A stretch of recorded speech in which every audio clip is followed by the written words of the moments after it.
নমস্কার বন্ধুরা, দুদিন পরে শুরু হচ্ছে অম্বাবাচী উৎসব। অম্বুবাচী হলো একটি বিশেষ তান্ত্রিক ও শাক্ত উৎসব যা দেবী কামাখ্যা দেবীর সঙ্গে সম্পর্কিত।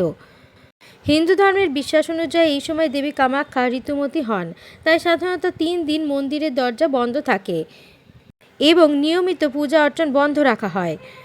চতুর্থ দিনে দেবীর শুদ্ধি স্নানের পর মন্দির পুনরায় দর্শনের জন্য খুলে দেওয়া হয়। 2026 সালে অম্বুবাচী শুরু হচ্ছে 22শে জুন রাত্রি 9:10 থেকে সোমবার পড়ছে।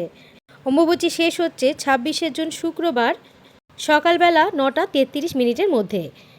এই সময়েই অনেক ভক্তরা উপবাস, জপ, ধ্যান, দেবীর আরাধনা করে থাকেন। শাক্ত সাধকদের কাছে অম্বুবাচী অত্যন্ত পবিত্র এবং গুরুত্বপূর্ণ সময়। এই অম্বুবাচী হল দেবী কামাখ্যা দেবীর একটি প্রধান উৎসব যা প্রতি বছর কামাখ্যা মন্দিরে পালিত হয়। এই সময় ধরিত্রী মাতা ও দেবী কামাখ্যা ঋতুমতী হন, তাই এই কয়েকদিনকে দেবীর বিশ্রামের সময় হিসাবে মেনে নেওয়া হয়। এই 3 দিন মন্দির সম্পূর্ণরূপে বন্ধ থাকে। বন্ধুরা, জেনে নিন এই সময় কি করা হয়। মা কামাখ্যার নাম জপ করা হয়, দুর্গা সপ্তশতী বা চণ্ডীপাঠ করা হয়, ধ্যান প্রার্থনা করা হয় এবং অনেক ভক্তরাই এই কটা দিনে নিরামিষ আহার গ্রহণ করে থাকেন। এই 3 দিনে দান সেবাকর্ম করা হয়ে থাকে। জেনে নিন কি কি এড়িয়ে চলা উচিত। অনেক পরিবারে প্রচলিত বিশ্বাস অনুযায়ী নতুন শুভ কাজ করা শুরু হয় না। জমির চাষ, খনন ইত্যাদি করা হয় না। গৃহপ্রবেশ, অন্নপ্রাশন, বিবাহ ইত্যাদি শুভ অনুষ্ঠান এই কদিন এড়ানো হয়। অজানা কিছু তথ্য: মন্দির থেকে বিশেষভাবে রক্তবস্ত্র বা লাল কাপড়ের টুকরো এবং পবিত্র জল, যাকে অঙ্গদক বলা হয়, এটিকে প্রসাদ হিসাবে দেওয়া হয়। ভক্তরা এটিকে অত্যন্ত পবিত্র বলে মানেন।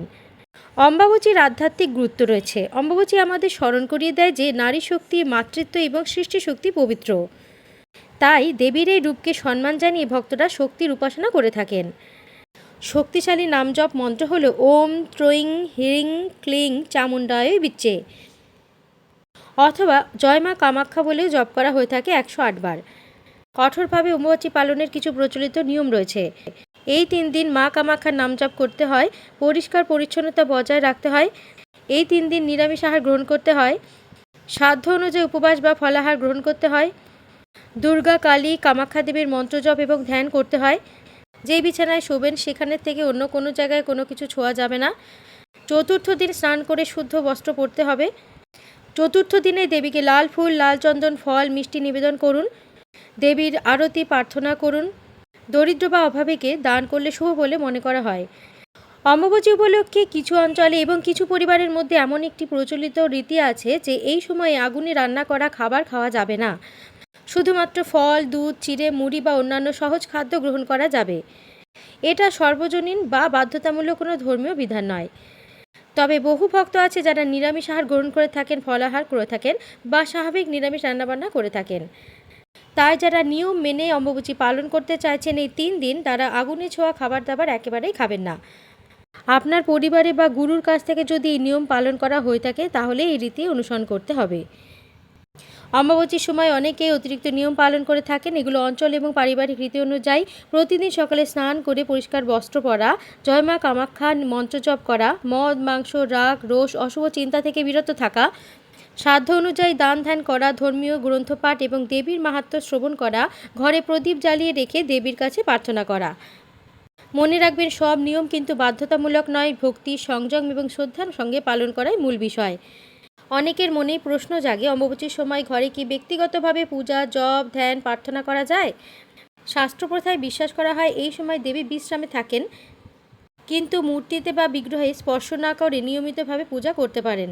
লাল কাপড় দিয়ে মূর্তি, বিগ্রহ বা মাতৃরূপের ছবি ঢেকে রাখতে পারেন। এই সময় নামজপ, স্তোত্রপাঠ, চণ্ডীপাঠ, দেবীর ধ্যান, প্রার্থনা ইত্যাদি চালিয়ে যেতে পারেন। আপনার ঘরে যদি গোপাল, শ্রীকৃষ্ণ, শিব বা অন্যান্য দেবতার নিত্যসেবা হয়ে থাকে তবে অধিকাংশ পরিবারে নিত্যপূজা সম্পূর্ণরূপে বন্ধ করা হয় না। সংক্ষিপ্তভাবে ভক্তি সহকারে চালিয়ে যেতে পারেন। কোনো পরিবারে গুরুর নির্দেশ থাকলে তবে সেটি অনুসরণ করা উচিত। এই 3 দিনের একদিন আমদুধ খাওয়ার একটি প্রচলিত নিয়ম রয়েছে।